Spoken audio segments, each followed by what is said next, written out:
Hello, it's Helen Godden here, and thanks for joining me as I speed paint for you Ladders for Ukraine. This was a personal challenge for me to work a little bit more abstract, a bit more loosely, using a big brush. So it was a rainy Sunday, so what better time than to set up the easel and grab a big brush and a canvas. So here I am with acrylic paint, working over this gesso with just some cool colours. I've got some greens, blues and mauves there. And I do have to learn how to not get in front of the camera as much, but you know, we've all got to learn.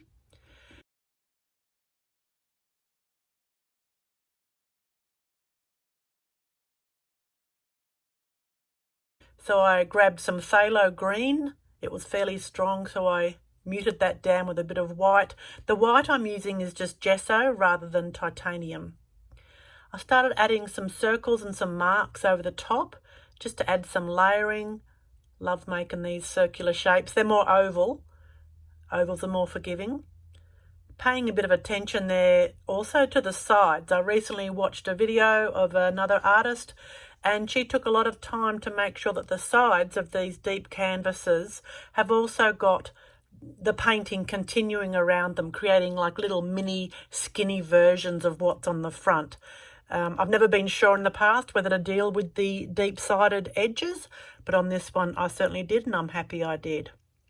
I've jumped in with some beautiful teal. That was the main colour I really wanted in there, was the teal. So still working in the cool colours and adding more layers of circles, jumping in there and adding a little bit of detail inside. And then I started making very small marks. Oh, yellow, bit of punch, look at that. It's a beautiful buttery yellow. I added a lot of white to it, so it's got that real creamy look to it. I'm really trying to make sure I have a variety of sizes here, from those big circles to the little circles and those little marks. Some little dashes there, let's get in close. Oh yes, I mixed some red and created an orange and made these little marks that went right the way across the centre of the piece. I really had no plan at this point. It's not till later that suddenly these marks start to mean something for me.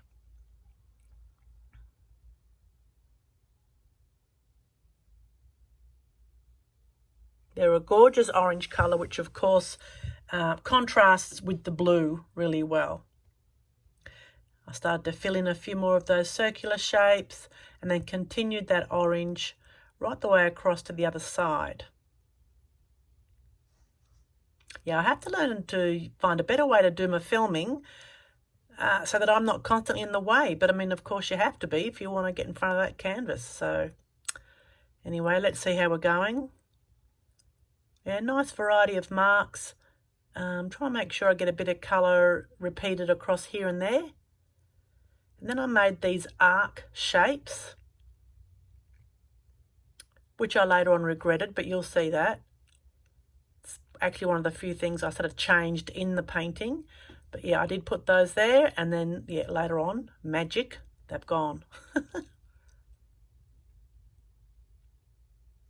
I jumped in with this buttery yellow, almost verging on orange, and I started to colour in sort of the background areas and leaving little spaces, and I really liked how that was looking. Of course, again, the yellow is a really good contrast to those blues and the cool mauve colours, so I started to repeat that on the other side of the painting and then added some other marks in there. I love how thick and goopy the white paint is. It's just so much fun to play with. Oh my goodness, I actually contemplated there for a split second. There we go, filling in some of those. See, it's really thick. Now, I've tended to use a square-ended brush. I really do like the square-ended brushes. It just seems to work for me. I'm very much in the habit of the square-ended brush. You can see I sort of rotate it in my hand to get the paint from the other side. Yeah, that's the gesso, and it's really thick. I love it. But then when it's not dry, sometimes it removes a bit of colour. So I'm not very patient either. That's why I love acrylics. Who's got time to wait for things to dry? Not me. I actually did use the hairdryer after I painted that base background. I used the hairdryer to speed things up. It's rather fun to paint in and around those shapes. What you're not seeing is that I am stepping back every now and then, having a good look, and I do the classic squinting of the eye to see that the colours are, moving across the whole canvas. This canvas is 90 by 70 centimetres, which is, I don't know, something in inches. Down the bottom there, adding some more white.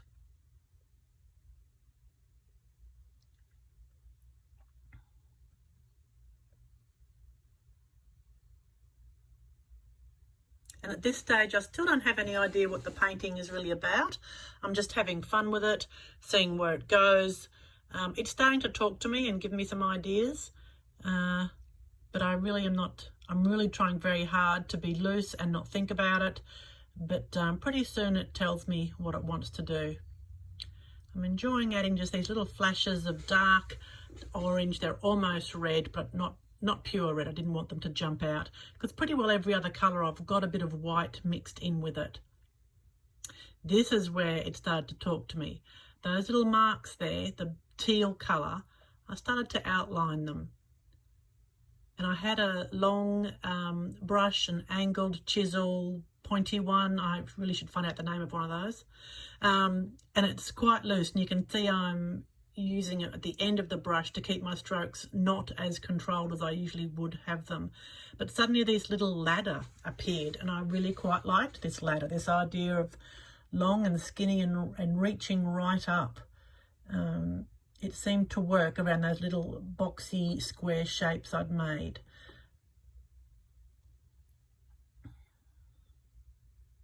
I want to call that brush a rigger, but I don't think that's right. I shall find the correct name. Some of you are probably screaming at the camera right now, because you know, of course, what that brush is called.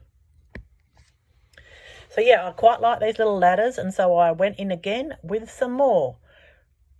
This time more of an orange down the bottom to bring that colour across, and creating another little ladder, kind of going nowhere, but yeah, the idea was kind of coming together about now.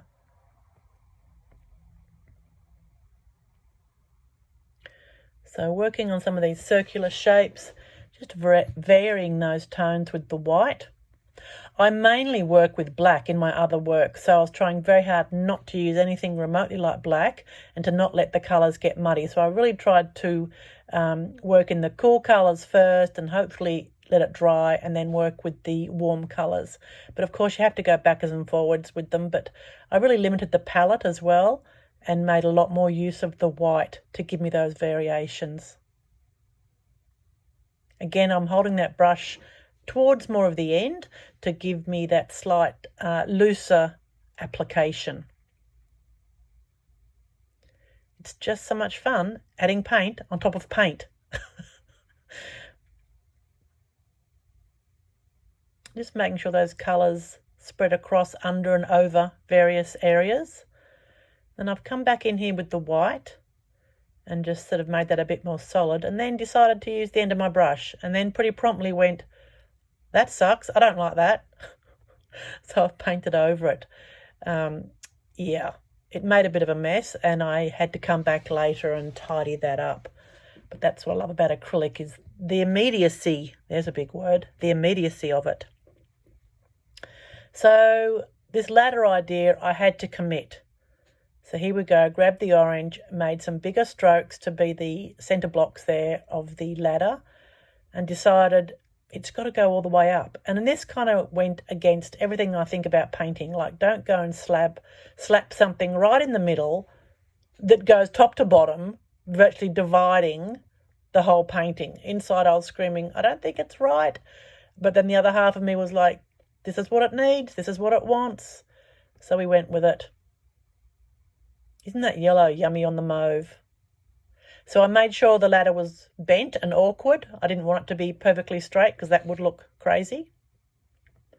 I then started to see these little dots here as people and potentially soldiers out in a field of green. It also had messages then of the Flanders fields of poppies, which is a strong image for Australians and New Zealanders as far as our war history. Oh, there you go. Decided that was, not the go. We had the features of the ladders. I didn't need those arches. So I went over that with some phthalo green, decided that was too dark, jumped back in with the lime green. And it was kind of the idea of the grass is greener. Because, I started to feel that this piece was going to be about the troubles in Ukraine, the war, the displacement of people, and how much they need our help. So that's where the ladders and the idea of the life-saving rings, or life buoys, I think you call them, life buoys we call them, those circular things that you throw overboard when someone's drowning to give them help. I see this picture as life rings and ladders, so that we're, trying to help the people of Ukraine. So, back to these ladders. So I see those little red dots as people or soldiers kind of marching across, but I'm hopefully putting lots of ladders in to help the people that need a helping hand. Help them rise above this and escape on these long, skinny, quite unstable, I think, ladders. You can see I there turn the brush on the side a lot. But, at this point, the name Ladders for Ukraine was there, and it gave this piece absolute direction and purpose. It's amazing how, we talk about a piece speaking to us, but it truly does. If you try and just paint just what you feel like with colours and shapes, suddenly a little story will appear in your mind where you think, hey, that looks like this, or that looks like that. Well, that's how it works for me anyway. I coloured this whole section in here yellow, and I wasn't real happy, but I've left it like that. It's kind of like yellow is a colour of hope too, so someone has escaped up that ladder. I quite liked these shapes that I started creating here. It was, to me, very much like Gustav Klimt, the Austrian artist, where he had all these sort of rectangular shapes in amongst the gold in his famous paintings, like The Kiss and The Woman in Gold and all those. And I quite liked that. I do have a love for Gustav Klimt. I've also undoubtedly got a love for Vincent, and these colours, the teals, the blues, the greens, the oranges and yellows, to me that's Vincent, all rolled into one. Vincent van Gogh, that is, of course. I'm on first name terms with him.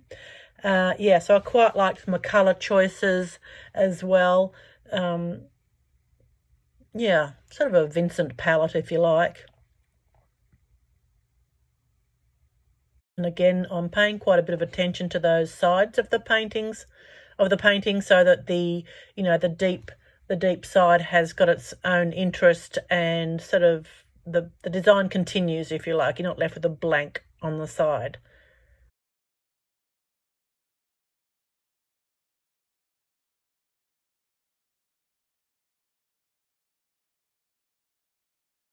Gosh, I love that colour. It's so buttery. So that was a Indian yellow mixed with the white, and it gave me that really deep, it's just bordering on orange, but it's not. Look, more white. I love it. And yet starting on a white canvas doesn't appeal to me, and yet here I go and stick white back in it. It's just how it goes. It's all about balance. I had to poke the brush down there in front of the easel to make sure I got that last little bit. I'm not sure what the trick is with that. Someone might have an idea for me of how you're meant to, not miss those bits. So here I go, committing to the ladder. No, backed away from it. Get out of the way. Out of the way, woman. Jeez. Yeah, I have to learn to not put my hand on my hip with the camera there. So here we go. Here's the ladder.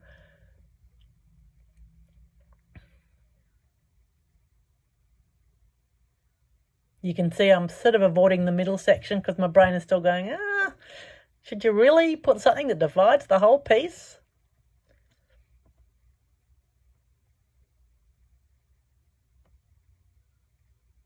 painting around the little orange dashes there.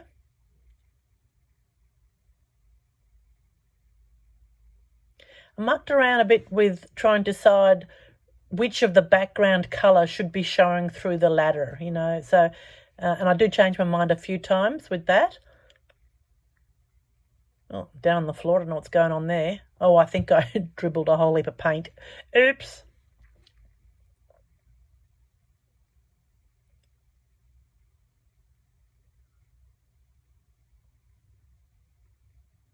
Yeah, try and give those circles up the top there a bit more interest, a bit more attention. I'm trying to look for areas of intense detail and then areas of where your eye can relax. So you've got quite a bit of space up the left-hand side, up the top there, where, you know, it's a bit relaxing. There's not much to see, and your eye needs that to be able to move around, because your eye is going to be going up and down those ladders and around the circles, and they're all kind of touching and linking each other. So then I finish off that main ladder, and then, I start to fiddle with it quite a bit.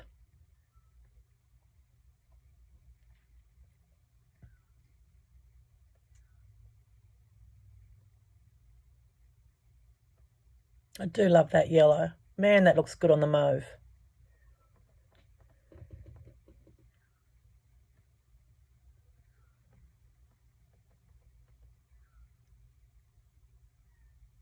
So when in doubt, work on some other areas. I really do try and work on every area at once. Like, I don't focus in on one bit. I sort of try to keep working around and around, keep evaluating. Oh, that looks better. Get in close, extending some of those shapes with the white. It's important to have some things on top, some things underneath, things overlapping, mysterious areas. Oh, I needed more ladders. There was a skinny section going up here, and I added those long yellow dashes and then decided to have another ladder. Now, this one is much paler. The white was a little bit watery, so it's not going to be as strong as our central ladder. But I like the change in scale. It reproduced those long rectangular shapes from the other side onto this side of the painting. Right the way up and over the edge.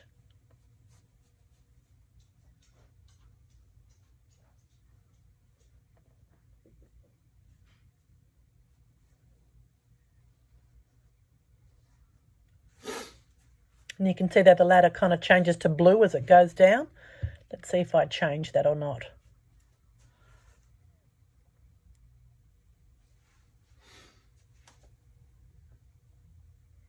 Oh, bringing that teal back in. Man, I love that colour. It's one of Vincent's favourite colours. I sometimes wonder if it basically was the only colour left at the shop that he could afford, so he had a lot of it. Because, I don't know, he seemed to be the first person to really showcase that tealy blue colour in all his work. Not all his work, but I don't know. I see that in a lot of his works. Starry Night and the one of the chair and a lot of the self-portraits, he's got that colour.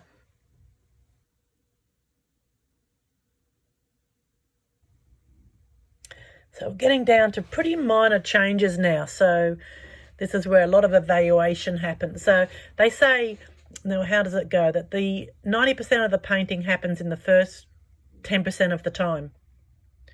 Right, now you can see here I did do a few alterations. We did lose some footage, but it really wasn't much, other than you can see the ladder in that centre area. I have broken into it and let it sort of go in and out of the space that little bit. So painted over the white ladder there and then let it reappear. And so your mind still sees it, but it's not actually there. So I'm kind of happy with that. Let's have a look at the whole piece. There you go. And so the ladder now goes through one of those circular shapes at the bottom. And I did add more of verging on red in the middle there, underneath that central area, to really bring the focus there and up and down that ladder. So there we go. So that was my ladders for Ukraine. I hope you enjoyed that. And yeah, I'll do some more speed painting very soon, and we'll work out a better way of the angle of that camera. So if you've enjoyed this, please subscribe and click the notification bell so that you hear anytime I'm putting up some new videos. Thanks for watching, and we'll see you all very soon. Bye-bye.